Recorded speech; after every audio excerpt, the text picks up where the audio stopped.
Most people think their problem is that they don't believe strongly enough. That belief comes and goes. Confidence rises, confidence collapses, and with it, momentum disappears. But belief is not the core issue. The real issue is instability of identity. A self-concept that keeps shifting cannot support consistent outcomes. When identity fluctuates, behavior fluctuates. When behavior fluctuates, results fluctuate. And life starts to feel unpredictable, unfair, or resistant. This audio is not about building a new identity. It is about stabilizing the one you already operate from. Because manifestation does not respond to what you want, it responds to what feels normal to you. Normal is identity. Notice how you introduce yourself internally when nothing is happening. Not the words you use, the posture. Do you feel braced? Do you feel tentative?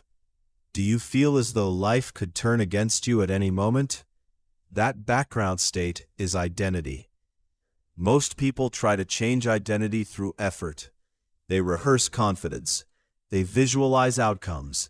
They repeat affirmations. But effort cannot stabilize identity. Effort is temporary. Identity is the absence of effort.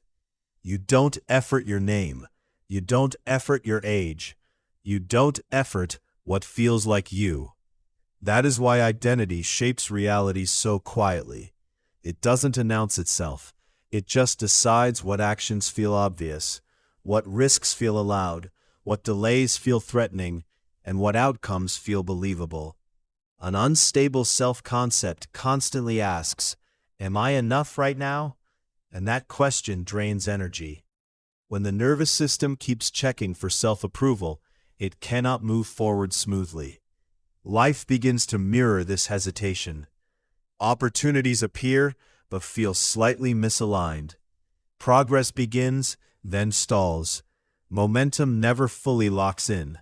This is not punishment. It is feedback. The system is reflecting instability back to you.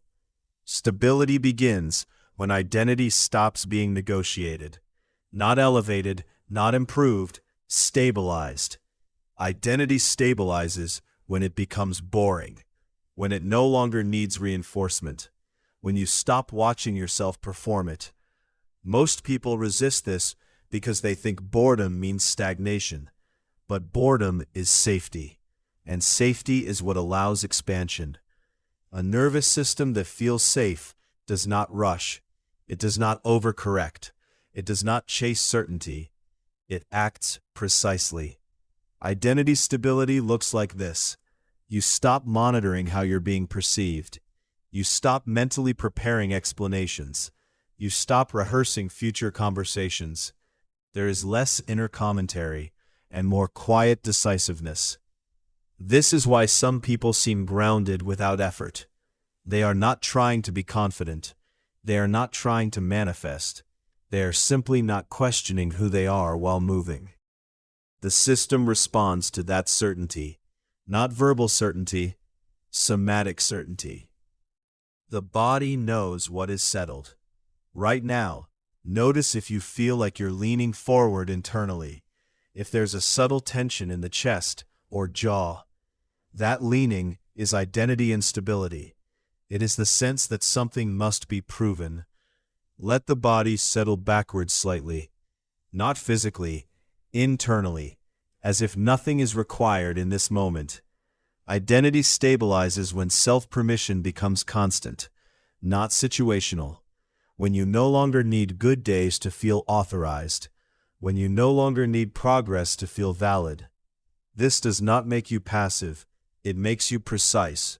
From stability, effort decreases, but impact increases. You speak less, but clearer. You move slower, but with better timing. You stop forcing alignment, and alignment becomes ambient. This is why identity work is not about becoming more. It is about subtracting internal negotiation. The moment you stop asking whether you're allowed to be here, Life stops asking whether it should cooperate. Stability is not loud. It does not feel dramatic. It feels neutral. And neutrality is powerful, because neutrality removes resistance. Nothing is being pushed against. Nothing is being demanded. The system relaxes, and relaxed systems reorganize efficiently.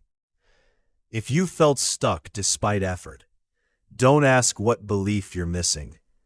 Ask what part of you still feels conditional. What part of your identity still needs approval, validation, or timing? That's where instability lives. And that is what this audio is conditioning away. Not through force, through repetition. Return to this state, let identity settle, and allow life to respond to something that is no longer moving underneath it.